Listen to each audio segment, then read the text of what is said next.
Praise the Lord. கர்த்தர் நாமத்துக்கு ஸ்தோத்திரம் உண்டாவதாக.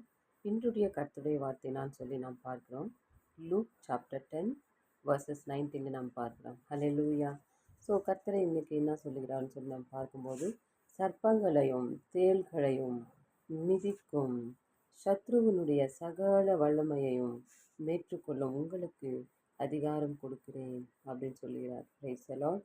அப்படின்னா பாம்பை மிதிக்கவும் தேள்களை மிதிக்கவும் சத்ருக்களை மேற்கொள்ளவும் உங்களுக்கு அதிகாரத்தை கொடுக்கிறேன் அப்படின்னு சொல்லி கர்த்தர் சொல்கிறார். ஹல்லேலூயா. ஸோ நம்மளுடைய சத்ருவெல்லாம் கூட மேற்கொள்ள கர்த்தர் நம்மளுக்கு தேவையான பவர் கொடுக்குற தேவனாக இருக்கிறார். Praise the Lord. நீங்கள் ஹல்லேலூயா அவங்களுடைய ஃப்ரீ டைமில் நீங்கள் இந்த வார்த்தை வைத்து வாசித்து பாருங்கள். எவ்வளோ ஒரு ஆசீர்வாதமான வார்த்தைன்னு சொல்லி நம்ம பார்க்குறோம். I give to you power to tread on serpents, scorpions and over all the power of the enemy சொல்லி நாம் பார்க்கிறோம். ஹல்லேலூயா. ஸோ சர்பத்திலும் தேள்களை மிதிக்கவும் சத்ருக்களை மேற்கொள்ளவும் கர்த்தர் நமக்கு இன்றைக்கு அதிகாரம் கொடுத்திருக்கிறார். Praise the Lord. இன்றைக்கு இந்த வார்த்தை வைத்து வாசிங்கள். கர்த்தர் உங்களை ஆசீர்வதிப்பாராக. ஆமென்.